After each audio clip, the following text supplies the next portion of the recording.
জানাজা সালাত আদায় পড়তে গেলাম, একজন লোক মাটি দেবার সময়তে জোরে জোরে বলছে, সবাই দোয়া বলুন, মিনহা খালাকনাকুম ওয়া ফিহা নুঈদুকুম ওয়া মিনহা নুখরিজুকুম তারাতান উখরা। আমি তার পাল্টা জবাবে বলছি, এই দোয়া বাদ দিয়ে বিসমিল্লাহ বলে দেন মাটি। তখন চাচা আমাকে বলছে, তুমি কোথাকার মৌলভী সাহেব? হ্যাঁ, কেন? তো হচ্ছে মিনহা খালাকনাকুম কোরআনের আয়াত, এটা বললে তোমার অসুবিধা কোথায়? এটা বললে তোমার অসুবিধা কি হচ্ছে? তুমি এটা বলতে মানা করছো? আমি তখন বললাম, চাচা এটা যে এখানে বলতে হবে তোমাকে, এটা কে বললো? বলছে কোরআনের আয়াত বললে অসুবিধা কি?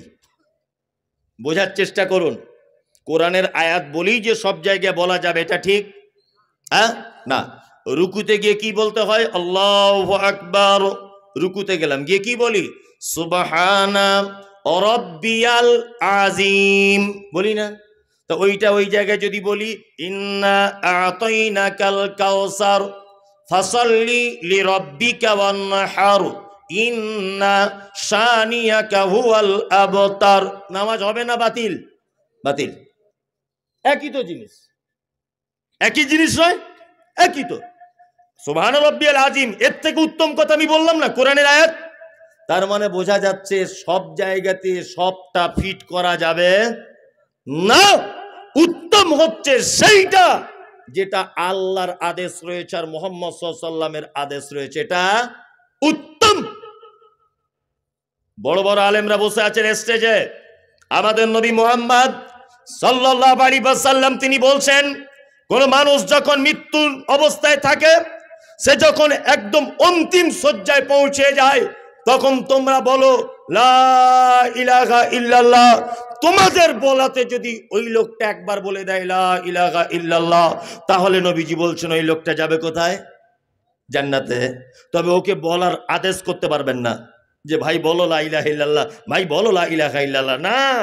আদেশ করলে একটা বিপরীত দিকে ক্ষতি আছে, সেটা হচ্ছে এই, ও মৃত্যু যন্ত্রণায় আছে, আপনি যদি তাকে প্রেসার করেন ও অস্বীকার করে দিতে পারে, ও গাল দিয়ে দিতে পারে, ও অসহ্য যন্ত্রণায় উল্টো পাল্টা কিছু বলে দিতে পারে। এই কারণে আপনার উচিত হবে আপনি নিজে বলবেন লা ইলাহা ইল্লাল্লাহ। আপনার ভাই যদি ওটা শুনে যদি বলে লা ইলাহা ইল্লাল্লাহ, তাহলে অবশ্যই ওর থাকার জায়গা জান্নাত। আপনার আব্বা এইরকম মুহূর্তে রয়েছে, আপনি চলে গেলেন কোন মাদ্রাসায়, গিয়ে কারি সাহেবকে ডেকে বলছেন, কারি সাহেব তাড়াতাড়ি করে আসুন, আমার আব্বা যায় যায় ভাব। কারি সাহেব বলছে আমার অন্য জায়গায় দাওয়াত আছে, আমি 4টে ছেলে পাঠিয়ে দিচ্ছি। 4টে ছেলে পাঠিয়ে দেওয়া হয়েছে, 4 জনা বড় বড় সাইজের কোরআন মাজিদ নিয়ে দুলে দুলে বলছে ইয়াসিনুল কোরআনিল হাকিম ইন্নাকা লামিনাল মুরসালিন। ফেরেশতারা একদম বাঁশ রেডি করে রেখে দিয়েছে। তুই কোথা পেলি ইয়াসিন? এখন ইয়াসিন এটা কোরআনের একটা সূরা, তাই না? এই মুহূর্তে এখানে পড়ার ব্যাপারে হযরত মুহাম্মদ সাল্লাল্লাহু আলাইহি ওয়াসাল্লামের কোনো আদেশ আছে? আছে। তার মানে এটা ভালো কাজ না খারাপ কাজ? অবশ্যই খারাপ কাজ। আমি আপনাদেরকে কয়েকটা ভালো কাজের আদেশ আল্লাহ নবী সাল্লাল্লাহু আলাইহি ওয়াসাল্লামের তরফ থেকে দিয়ে দিচ্ছি, আর কয়েকটা ভালো আমল করার জন্য বিনীত অনুরোধ করে দিচ্ছি। আমি জানি শীতকালীন রাত, আমি এসেই বুঝতে পেরেছি যে আমি যখন বক্তব্য দেবো তখন আর মানুষের ধৈর্য থাকবে না। যত দামির বক্তাই হোক না কেন, যত স্বাদের বক্তাই হোক, মানুষ শীতকালে ধৈর্যের বাইরে চলে গেলে আর থাকবে না। তারপরেও যারা আপনারা আছেন টুকটুক টুকটুক করে শুনে নেন, আমি 2-5টা কথা বলে দিই। এক, ভালো কাজ বলে দিচ্ছি, আমল করবে ইনশাআল্লাহ? হ্যাঁ ইনশাআল্লাহ আমল করবো তো ইনশাআল্লাহ। এক, আল্লাহ নবী সাল্লাল্লাহু আলাইহি ওয়াসাল্লাম বলেছেন, হাক্কুল মুসলিমি আলাল মুসলিমি খামসিন রাদ্দুস সালাম। এক মুসলমান আর এক মুসলমানের উপরে 5টা হক। আর একটা রওয়ায়াতে এসেছে 6টা, তা আমি 5টারটা বলছি। এক, কোন মুসলিমের সঙ্গে দেখা হলে তুমি বলবে কি? আসসালামু আলাইকুম। আচ্ছা, এইটা বলতে গিয়ে পয়সা খরচা হলো, অথচ 10টা নেকি পেয়ে গেলেন, তাই না? আমি শুনেছি আপনার ছেলে নাকি ইংলিশ মিডিয়ামে পড়ছে, আলহামদুলিল্লাহ, ভালো জিনিস। ও ফটর ফটর করে ইংরাজি বলে, good morning, good evening, good afternoon বলে না? আপনার ছেলে যদি একদিনে good good good good good good good good করেই যদি যায়, 4 আনা নেকি হবে বলে মনে হয়? হবে না। আপনার ছেলে ইংলিশ মিডিয়ামে পড়ুক, এটা আমার আপত্তি নেই। আপনি অন্ততপক্ষে বাড়ি এলে বলবেন যে তোমার চাচার সঙ্গে দেখা হলে গুড মর্নিং বলতে হবে না, বলো মুহাম্মদ সাল্লাল্লাহু আলাইহি ওয়াসাল্লামের শেখানো আসসালামু আলাইকুম, এটা বলো। সালাম সবাইকেই দেবো আমরা ইনশাল্লাহ। বউকে দেওয়া যাবে না, বউকে দেওয়া যাবে, বউকে দেওয়া যাবে না, বউকে দিলে খুব বুঝি মনীষার লজ্জা লাগে, লজ্জা লাগে না? ও এক বালিশে মাথা দিয়ে শোয়া যায় তখন লজ্জা লাগে না? হ্যাঁ, গলা ধরে বসে গল্প করা যায় তখন লজ্জা লাগে না? হ্যাঁ, একসঙ্গে গোসল করা যায় তখন লজ্জা লাগে না? প্রেমের গল্প করা যায় তখন লজ্জা করে না? আর আসসালামু আলাইকুম মৌলী সাহেব কি করে বলবো, খুব লজ্জার ব্যাপার না? সবাইকে সালাম দেয়, বউকে দেয় না, তাই না? আমাদের পশ্চিম বাংলার প্রায় ফ্যামিলিতে স্বামী স্ত্রী অশান্তি হচ্ছে না? হচ্ছে কি হচ্ছে না? হচ্ছে। আজকে থেকে আর হবে না, আপনি একটা আমল করুন আজকে থেকে, ছোট আমল, আমলটা করুন, দেখবেন আর হবে না ইনশাল্লাহ। এক, আসসালামু আলাইকুম বাংলা মানে কি? আল্লাহ তুমি তার উপর শান্তি বর্ষণ করো, তাই তো? আর ও প্রতি উত্তরে কি বলবে? ওয়ালাইকুমুস সালাম, আল্লাহ তোমার উপরও শান্তি বর্ষণ করুক। তার স্বামী স্ত্রী ঝগড়া হয়েছে ধরে নেন, বাড়ি ঢুকলেন, আসসালামু আলাইকুম খাদিজা কি করছো? ও যত বদমাশ মেয়েই হোক সালামের উত্তরটা অন্তত নিবে। ও উত্তরে কি বলবে? ওয়ালাইকুম আসসালাম, কোন রকম আছি, বেশি ভেটা ভেটা করো না, যাই করুক কিন্তু সালামের উত্তরটা নেবে, নেবে কি নেবে না? তাহলে আপনি যদি দিনে 10 বার যদি এটা বলেন যে তোমার উপরে আল্লাহর তরফ থেকে শান্তি বর্ষণ হোক, আর ও যদি বলে তোমার উপরেও হোক, আর একবার যদি কবুল হয়ে যায় তাহলে আর অশান্তি থাকবে? থাকবে? থাকবে না। এই পদ্ধতিটা সত্যি খুব ইম্পর্টেন্ট একটা পদ্ধতি। আপনার স্ত্রীকে বেশি করে সালাম দেবেন। কি বললাম বুঝলেন? 2, নিজের বাড়িতে হোক অপরের বাড়িতে হোক, লা তাদখুলুল বুয়ুতা গায়রা বুয়ুতিকুম, নিজের বাড়ি হোক অপরের বাড়ি হোক, যখন ঢুকবেন কি বলে ঢুকবেন? আসসালামু আলাইকুম। কেন বলতে হবে এটা? আগে আপনাকে বলেছি সারা পৃথিবীর সব থেকে উত্তম জীবন ব্যবস্থা, তার নাম হলো ইসলাম। আপনার বাড়িতে একটা বেটি রয়েছে, আপনার বয়সটা 16 বছর, আপনি বাড়িতে নাই, আপনার বিবি আর আপনার বেটি দুজনা শীতকালে গোসল করে বারান্দায় বা বাড়ির আঙিনাতে রোদ্দুরে বসে আছে চুল খোলা অবস্থায়। আপনার 16 বছরের বেটির বুকে ওড়না নাই, আপনার বাড়িতে বৌমা রয়েছে গায়ে চাদর নাই, শাশুড়ি আর বৌমা দুজনে বসে আছে মোটামুটি আগলা অবস্থায়, আগলা মানে ইম্পর্টেন্ট জায়গাগুলোতে সব ঢাকা রয়েছে, কিন্তু তার বগলে ফাঁকা, এইদিকে তার পেট ফাঁকা, এইদিকে হাঁটুর নিচে ফাঁকা, তেল মাখছে শীতকালে রোদ্দুরে বসে বসে। আর আপনি যদি হঠাৎ করে বাড়ির ভিতরে ঢুকে যান আর আপনার বেটি যদি এই অবস্থায় থাকে আর আপনার বৌমা যদি এই অবস্থায় থাকে, তাহলে বলুন তো দেখি বৌমা আর আপনার বেটি লজ্জা পাবে কি পাবে না? ইসলাম বলেছে তুমি দরজায় দাঁড়িয়ে থেকে বলবে আসসালামু আলাইকুম, ও আয়েশার মা আমি বাড়িতে চলে এসেছি, তাড়াতাড়ি করে দরজা খোলো। তোমার স্ত্রী আস্তে আস্তে করে দরজা খুলতে আসবে, তোমার মেয়ে চলে যাবে ঘরের ভিতরে, ঘরের ভিতরে গিয়ে তার প্রয়োজন মতো পোশাক পরে নিবে, গায়ে ওড়না নিয়ে নিবে। আর তখন যদি আপনি বাড়িতে প্রবেশ করেন আপনিও লজ্জা পাবেন না, আপনার বেটিও লজ্জা পাবে না। এই জন্য ইসলাম বলেছেন নিজের বাড়িতে হোক অপরের বাড়িতে হোক তোমরা সালাম দিয়ে প্রবেশ করবে ইনশাল্লাহ। আজকে থেকে এই আমলটা করব, সবাই সবাইকে সালাম দিব ইনশাল্লাহ। চলুন 2, ইয়াদাতুল মারিজ, অসুস্থকে দেখতে যাও।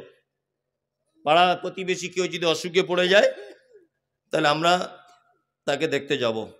এগুলো ফ্রি নাকি? পয়সা খরচা হবে না। ফজরের নামাজ পড়ে গেলেন, পাড়ার একটা আব্দুল্লাহ বলে লোক অসুখে পড়ে আছে, বিছানায় পড়ে আছে, গেলেন, গিয়ে তার মাথায় হাত দিয়ে বললেন লা বাসা তাহুরুন ইনশাআল্লাহ, ভাই টেনশন করো না, আল্লাহ তোমাকে ভালো করবে। চাচা কোন ডাক্তার দেখাচ্ছ? মামু এখন খেতে টেতে পারছো? একটু জিজ্ঞেস করলেন, বাড়ি চলে এলেন। বিশ্ব নবী তিনি বলেছেন রুগী তো কল্যাণ যা পাবে পাবে, যে দেখতে গেছে ও বেশি কল্যাণ পাবে। লাভ হলো না লস হলো? আসমানের ফেরেশতারা পর্যন্ত দোয়া করবে, কল্যাণ কামনা করবে, কার জন্যে? যে দেখতে গেছে তার জন্য। আল্লাহু আকবার। এইবার আপনাদেরকে আর একটা কথা বলি, ইজাবাতুদ দাওয়াতি, কেউ দাওয়াত দিলে গ্রহণ করবে ইনশাল্লাহ। ইনশাল্লাহ। দাওয়াতের ব্যাপার ইনশাল্লাহ তো বলতেই হবে, গরুর গোস্তের ব্যাপার আছে, তাই না? ওই দেখি তো মাদ্রাসার জলসা টলসা হলে মানে গেট ভেঙে ফেলছে এরকম করে, কিছু কিছু মাদ্রাসা মনে হচ্ছে জীবনে খাই নাই, ও গরুর গোস্ত চোখেই দেখিনি, এরকম একটা মনে হয় আর কি। আপনাদের এখানে গোরাইপুরের কথা বলছি না, ওই ওই আরো অন্যান্য যত মাদ্রাসা জলসা বা মসজিদের ঈদগাহ জলসা হয় ডেলিগেটে, মনে হচ্ছে গেট ভেঙে ফেলছে। আশ্চর্য ব্যাপার, এটা ভদ্রতাটুকু নেই। আচ্ছা, নেই, আশ্চর্য ব্যাপার। দাওয়াত বৈধ হলে কবুল করবেন ইনশাল্লাহ। অবৈধ দাওয়াত তাহলে কি না, কিছু কিছু দাওয়াত বাড়ি আছে আপনি যাবেন না, আপনার থেকে সেজন্য একটা শিক্ষা পায়। যেমন ধনী গরিবের বৈষম্য রেখে যে দাওয়াত বাড়িতে খাবার পরিবেশন করা হয়, একই প্যান্ডেল, একটাই সিস্টেম, একই ক্যাটারিং এর মালিক, কর্মচারীরা মাল দিচ্ছে, ওইদিকে দিচ্ছে খাসি আর এদিকে দিচ্ছে গরু। এইরকম কোনো পরিস্থিতিতে যদি আপনি পড়েন, কোনো আপনার বিবাহের অনুষ্ঠানে বা কোনো অনুষ্ঠানে যদি আপনি দেখেন, তাহলে আপনাকে রিটার্ন চলে আসবেন, এটা আপনার জন্য উত্তম। কারণ ইসলামে কোনো বৈষম্য নেই। গরিবের যে সম্মান, ধনীর একই সম্মান, লম্বা কালো বেঠে পরিষ্কার, সাদা চোখ কালো চোখ কটা চোখ, কারোর কোনো ডিফারেন্স নেই, আরব অনারব কোনো ডিফারেন্স নেই। আল্লাহর নিকটে ওই লোক সব থেকে উত্তম যার ভিতরে তাকওয়া পরহেজগারিতা বেশি, আল্লাহ ভীরুতা বেশি। দুই, এমন একটা বৈঠকে আপনাকে দাওয়াতের জন্য আহ্বান করা হলো, যে বৈঠকে বা যে দাওয়াত বাড়িতে আপনি গিয়ে দেখছেন বাদ্যযন্ত্র বাজছে। এখন তো গান বাজনা ছাড়া বিয়ে শাদী হয় না, তাই না? আপনাদের এলাকাতে হয়তো হয় না, আমাদের ওদিকে হয়, সব জায়গায় হয় না, কিছু কিছু বাড়িতে আস। আল্লাহু আকবার। মানে কি বলবো, মানে সত্যি আগেকার দিনে মেয়েদের যে নারীদের যে মর্যাদা ছিল, এখন আর সেটা আছে না। এই মোবাইল প্রথম যখন সুইচ আলা মোবাইল ওঠে, তখন মানুষ এইভাবে কথা বললে পাড়ার লোক দেখতে যেত, এইরকম করে কথা বলছে, এ আমার কি, দেখতে যেত না। তারপরে যখন এই স্ক্রিন টাচ মোবাইলটা উঠে গেল, তখন লোক আশ্চর্য হয়ে গেল, উড়ি বাবা, হাত দিলে আলো জ্বলছে, ও ছবি বার হচ্ছে, উড়ি বাবা, তাই না? আচ্ছা, এখন আর সেই আশ্চর্য ব্যাপারটা এখন আর আছে নাই।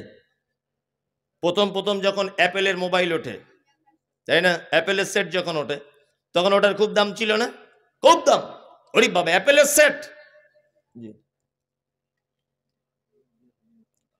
ও ও 2-3 মিনিট, কে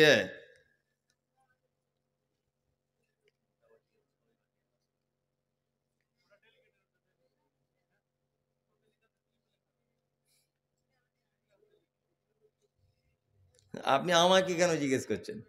হেড মহল্লা বসে আছে, আমি আমাকে কেন জিজ্ঞেস করছেন? আমি কি বড় আলেম নাকি? আমি বক্তা? এই খেপা কোথায়, যে জিজ্ঞেস করেছি আর এক পাগল, আমি উত্তর দেবো না, আমি জানি তবুও বলবো না। কি বললাম বুঝলাম, সামান্য ব্যাপার, হেড মহল্লা বলে দেবে, আমি কেন বলতে যাব? আমি প্রশ্নের উত্তর দেওয়ার ক্ষমতা রাখি না।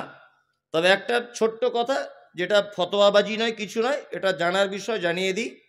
যদি আপনার জোহর, আসর, মাগরিব এই সমস্ত নামাজগুলি যদি আপনার কাজা হয়ে যায়, তাহলে আপনার ধরে নেন জোহরের নামাজ কাজা হয়ে গেল, তাই তো? আসরের মসজিদে গেছেন, দেখছেন আসরের নামাজ চলছে, আপনি আসরের নামাজে দাঁড়াবেন, কিন্তু জোহরের নিয়ত করে দাঁড়াতে হবে।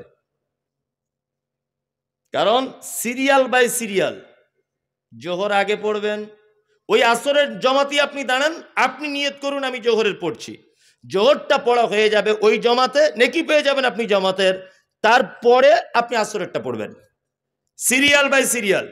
কি বললাম বুঝতে পেরেছেন? হ্যাঁ। আর উনি যে প্রশ্ন করেছেন, ইসলামে কোনো রকমের ওজর নেই, কোনো রকমের ওজর নেই। উনি বলছেন আমি সকাল 8টায় কাজে যাই, সন্ধ্যা 6টায় বাড়ি আসি, মালিককে বলি জোহর আসরের নামাজ পড়বো মগরিবের, আমার মালিক আমাকে ছুটি দেয় না, আমি বলবো তুমি ও কাজ ছেড়ে দাও, ও কাজ ছেড়ে দাও, দিয়ে অন্য কাজ করো, কোনো রকমের অপশন নেই, ও কাজ তুমি ছেড়ে দাও, যে অন্য কাজ দেখো, পৃথিবীর জমিনে অনেক কাজ রয়েছে, সেই কাজগুলো তুমি দেখো। যাই হোক, যে কথা বলছিলাম, আমি বলতে বলতে লাইনচ্যুত হয়ে গেছিলাম, এইদিকে প্রশ্নটা এলো বলে। যে কথা বলছিলাম সেটা হচ্ছে ইজাবাতু দাওয়াতে, বৈধ দাওয়াত দিলে কি গ্রহণ করবেন, আর জানাজা গ্রামে হলে তার সালাত আদায় করবেন কি। আর জানাজা সংক্রান্ত আর একটা কথা বলে দিই, সেটা হচ্ছে যে কেউ মারা গেল আপনি জানাজা পড়তে চলে গেলেন না, মাঝে সাঝে দুটো একটা জানাজায় শিক্ষা দেওয়ার জন্য আপনি যাবেন না। যদি বলছেন এটা কেমন কথা, আপনি তো মারাত্মক গেঁড়াকল বলে দিয়ে চলে গেলেন, আমি বলিনি। আব্দুল হামিদ ফাইজি আল মাদানী হাফেজাহুল্লাহ শায়েখ চেরেন, একটা বড় মাপের আলেম, তিনি একটা বই লিখেছেন জানাজা দর্পণ। এই বইয়ে তিনি বলছেন যে কিছু কিছু ইমানদার আল্লাহওয়ালা গ্রামে যাদের গ্রহণযোগ্যতা আছে, গ্রামের মানুষ যাদেরকে মানে, কাদের কাদের জানাজা পড়া যাবে আর যাবে না, একথা বলতে গিয়ে তিনি বলেছেন যে কোনো বেনামাজি কখনোই লোকটা নামাজ কালাম পড়েনি, আর 5 জন বেনামাজিকে শিক্ষা দেওয়ার জন্য 2-1 বার এরকম করা ভালো। কি বললাম বুঝলেন? চাচা তুমি নামাজ পড়তে যাবে না জানাজা? বুঝলেন না, যাবো না। কেন? ও জীবনে নামাজ কালাম পড়েনি, কিছু করেনি, যেন আর 5 জন শিক্ষা পায়। আমি কিন্তু ফতোয়া দিইনি যে বেনামাজি জানাজা হারাম, এটা আমি বলিনি, কিন্তু আমি বলছি আর বেনামাজি যাতে এটা করে ভয় করে। কি বললাম বুঝলেন? জানাজার সালাত আদায় করবেন। আর নাম্বার 5, হাঁচি হলে কি বলতে হয়? আলহামদুলিল্লাহ। ওটা যে শুনবে, ইয়ারহামুকাল্লাহ, ওটা যে শুনবে, ইয়াহদিকুমুল্লাহ ওয়া আসলিহু বালাকুম, এই 3 পর্যায়ের উত্তর আপনি দিবেন। আপনাকে 5টা ভালো কাজ বলে দিলাম, ইনশাআল্লাহ ভালো কাজগুলো আমল করার চেষ্টা করবে ইনশাআল্লাহ। 1, সালাম দিবেন। 2, বৈধ দাওয়াত কবুল করবেন। 3, অসুস্থকে দেখতে যাবেন। 4 হচ্ছে আপনার জানাজার সালাত আদায় করবেন। 5, হাঁচি হলে 3 পর্যায়ের উত্তর দিবেন। আল্লাহ নবী সাল্লাল্লাহু আলাইহি ওয়াসাল্লাম বলেছেন একজন মুসলিম আর একজন মুসলিমের উপর এটা হক। আমি ভালো কাজ করার জন্য পৃথিবীতে আল্লাহ আমাদের পাঠিয়েছেন, তাই না? এবার একটা আশ্চর্য ভালো কাজ বলে দিই, 2 মিনিট আমাকে টাইম দেন, কমিটির কাছে এটা আমার অনুরোধ। আল্লাহ নবী সাল্লাল্লাহু আলাইহি ওয়াসাল্লাম, এখানে যারা বসে আছেন সকলেই আমার দিকে ফিরে খুব অ্যাক্টিভ হয়ে কথাটা শুনুন। আমাদের নবী মুহাম্মদ সাল্লাল্লাহু আলাইহি ওয়াসাল্লাম পৃথিবী থেকে যেদিন চলে গেছেন সেই দিনটির নাম কি? কি বার ছিল? সোমবার। আলহামদুলিল্লাহ, আপনারা ভালো জানেন সোমবার।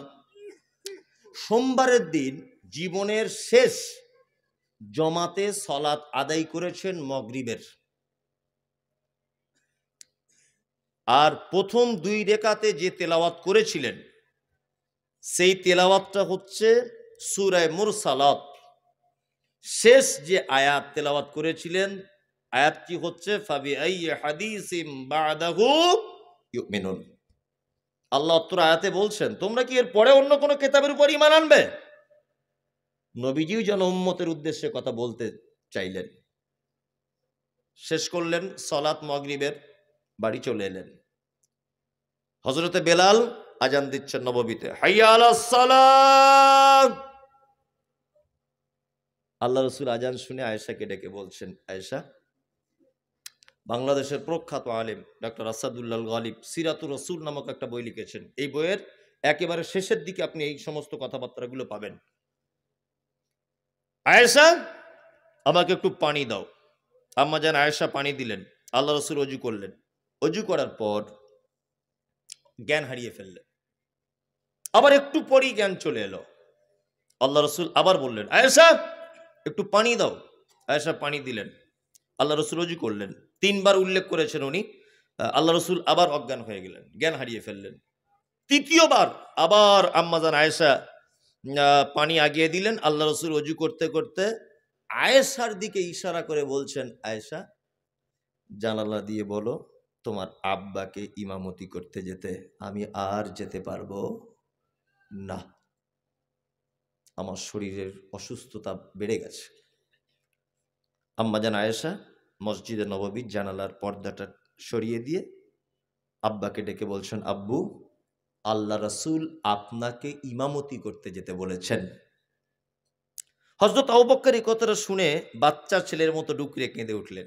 তিনি বুঝতে পেরেছেন যে আল্লাহ রাসূল অসুস্থ। আল্লাহু আকবার। হযরত আবু বকর গেলেন ইমামতিতে, কিন্তু মন চায় না। একটা কথা জেনে রাখুন, ইসলামিক কুইজে অনেক সময় এগুলো ধরা হয় প্রশ্ন উত্তর পর্বে। হযরত আবু বকর আল্লাহ নবী সাল্লাল্লাহু আলাইহি সাল্লামের জীবদ্দশাতে বেঁচে থাকা অবস্থায় 17 ওয়াক্তের ইমামতি করেছেন। কত ওয়াক্তের? 17। যদিও এই ব্যাপারে আম্মাজান আয়েশা আপত্তি তুলেছিলেন, আল্লাহ রসুলকে বলেছিলেন, আল্লাহ রসুল সাল্লাল্লাহু আলাইহি সাল্লাম, আমার আব্বা যদি বারবার নামাজ পড়ায় ইমাম হয়ে, আর অন্যান্য বিবিগুলো তো রাগ করবে, অন্যান্য সাহাবীরা রাগ করবে, আর আপনি শেষ বয়সে আমার কাছে আছেন, তা এক কাজ করুন, অন্য সাহাবীদের একটু সুযোগ দেন। তখন আল্লাহ রসুল খুব কড়া মেজাজে আয়েশাকে বলছে, আয়েশা, আরে আমি বলছি আবু বকরকে ইমামতি করতে, আর তুমি বলছো অন্যজনকে? কখনোই নয়, তোমার আব্বাই ইমামতি করবে। ইমামতি করলেন। বৃহস্পতিবার মসজিদে যেতে পারলেন না, শুক্রবার যেতে পারলেন না, শনিবার হযরতে বেলাল আজান দিচ্ছেন। আল্লাহ নবী সাল্লাল্লাহু আলাইহি ওয়াসাল্লাম দুজন সাহাবীর কাঁধে ভর দিয়ে একটু সুস্থ বোধ করলেন। আবু বকর রাদিয়াল্লাহু তাআলা আনহু তখন জোহরের ইমামতি করছিলেন। আল্লাহ রসুল গিয়ে আবু বকরের বাম দিকে বসলেন। আল্লাহ রসুল হলেন ইমাম, আবু বকর হয়ে গেলেন মুকাব্বির। ইসলামের প্রথম মুকাব্বির হচ্ছেন হযরত আবু বকর সিদ্দিক রাদিয়াল্লাহু তাআলা আনহু। আল্লাহ রসুল বাড়ি চলে এলেন। বাড়িতে আসার পরে সর্বপ্রথম আম্মাজান আয়েশা সিদ্দিকা রাদিয়াল্লাহু তাআলা আনহাকে তিনি বলছেন, আয়েশা, আমাদের বাড়িতে কি কোনো সম্পদ আছে? আম্মাজান আয়েশা বলছেন, আল্লাহ রসুল, 5টা থেকে 9টা স্বর্ণের দিনার আছে। স্বর্ণের কয়েনকে দিনার বলে, আর দিরহাম বলে চাঁদির কয়েনকে। 5টা থেকে 9টা দিনার আছে। তখন আল্লাহ রসুল আওয়াজ বাড়িয়ে দিয়ে বলছেন, আয়েশা, তুমি এগুলো দান করলে না কেন? কেন তুমি দান করলে না? তুমি জানো যে কোন নবীর পক্ষে এটা উচিত নয় যে পৃথিবীতে কোনো সম্পদ রেখে আল্লাহর সাথে সাক্ষাৎ করবে। আয়েশা, যে লোক পৃথিবীতে সম্পদ রেখে চলে যায়, এ সম্পদ নিকৃষ্ট সম্পদ। তুমি যদি এটা আগে পাঠিয়ে দিতে আমার রবের কাছে, আমার আল্লাহর কাছে, তাহলে আমি মারা যাবার পরেই আমি আমার আল্লাহর কাছে প্রতিদান পেয়ে যেতাম। আল্লাহু আকবার। তার মানে মুহাম্মদ সাল্লাল্লাহু আলাইহি ওয়াসাল্লাম এটা বোঝাতে চাইলেন, মানুষ যে সম্পদ পৃথিবীতে রেখে যায় এটা একটা নিকৃষ্ট সম্পদ। মানুষের জন্য সম্পদ 3টা। এক, সে যেটা খায়, সে যেটা পড়ে, আর সে যেটা তার রবের কাছে আগে পাঠিয়ে দেয়, অর্থাৎ দান, খায়রাত, সাদকা, এই সমস্ত জিনিস যারা করে, এটা হচ্ছে একটা মূল্যবান সম্পদ। এই কথা বলছেন কে? আল্লাহর নবী সাল্লাল্লাহু আলাইহি ওয়াসাল্লাম। আমি জানি কমিটি আমাকে বলছেন যে মাদ্রাসার একটু আদায়ের কথা বলুন, কিন্তু আদায়ের কথা বললে লোক সব পালাবে। কি বললাম বুঝলেন? তারপরে আমাকে বলতে হবে। এখনো মোটা মোটা পার্টিরা অন্যান্য গত বছর এসে যে হিসেবে দাম দেখেছি, এবারে কই তেমন ভাবে দেখতে পাইনি। তারপরেও আমি অনুরোধ করব, যারা বসে আছেন বা যারা স্টেজে আছেন বা যারা বড় আর কি মাপের দান দেওয়ার মতো মানুষ আছেন, আপনাদের কাছে অনুরোধ যে আপনারা অত্র প্রতিষ্ঠানে আপনাদের প্রিয় সম্পদ মূল্যবান অর্থকে একটু ব্যয় করুন।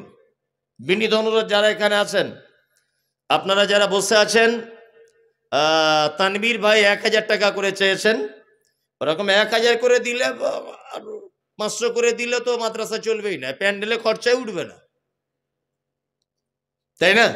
যারা আছেন দেওয়ার মতো একটা নামের লিস্ট করা দরকার ছিল। যারা ভালো দেওয়ার মতো আছেন তাদের জন্য একটা লিস্ট করা দরকার ছিল, তাদেরকে ডাকলে ওটা সুবিধা হতো। হাসিবুল ইসলাম কন্ট্রাক্টর, ভুট্টু শেখ, হাসিবুল ভাই এসছে, আসুন এখানে। টোটন আনসারি, টোটন আনসারি আসুন। আব্দুর রব হাডওয়ার, আব্দুর রব, আব্দুর রহিম হাডওয়ার, আসেন ভাই, আপনার যাদের নামগুলো বলছি একটু প্লিজ তাড়াতাড়ি আসুন। রফিক, আব্দুর রফিক, রফিকুল ইসলাম,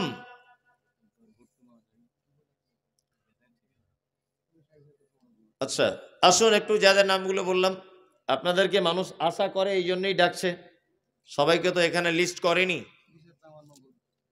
আপনার নাম কি?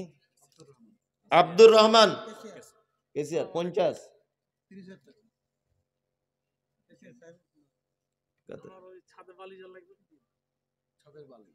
সাথে যা বালি লাগবে সব আপনি দিয়ে দেবেন? ও জি জি জি, তাহলে আপনি 50,000 দিয়ে দেন। এই কেসিয়ার ক্যাশ টাকা আবার 20,000 পরে দিয়ে দেবেন? আরে বলছে সবাই আপনার দিকে ইশারা করছে। না না রাম করিয়েন না, সবাই ইশারা করছে যে কেসিয়ারকে দেন। আচ্ছা আচ্ছা, আর কিছু দেন, সবাই আশা যখন করছে দেন। আরে ভাই এটা জোর নয়, এটা আবদার করছে সবাই, এটা আমি কিন্তু করিনি। আমি তো ভালো আদায় টাদায় করতে পারি না, ওই জন্য চাপচুপ দিতে পারছি না। তা বালিটা সব হয়ে গেল। আর যাদেরগুলো নামগুলো বলা হয়েছে ভাই আপনি একটু আসুন দয়া করে। পাথর, রড আর সিমেন্ট আছে 2-4 কুইন্টাল করে রড। এখানে অনেক মানুষ আছেন, একটু মেহেরবানি করুন ভাই। যারা ঠিকাদার আছেন বা বড় বড় কাজ যারা করেন, ব্যবসায়িক আছেন, ইরশাদ তার সাইড থেকে 50,000 আর ও নিজে দিয়েছে 20,000, 70,000 টোটাল। আসুন ভাই। বাদশাহ 10,000 টাকা। ছাগলের ফার্ম আছে?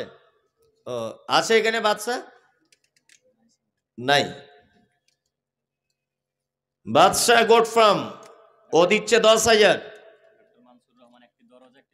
ও ডক্টর মনসুর রহমান একটি দরজা একটি জানালা দিয়েছেন, গোপীনাথপুর থেকে দিয়েছেন।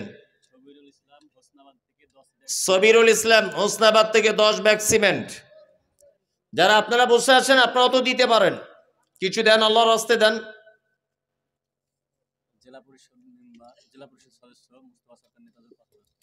জেলা পরিষদের মেম্বার মোস্তফা সরকার, উনি দিয়েছেন 5,000 টাকা। আল্লাহুম্মা সাল্লি আলাইহি আল্লাহুম্মা বারিক আলাইহি। আসুন ভাই যারা আছেন মেহেরবানি করুন একটু মাদ্রাসার দিকে।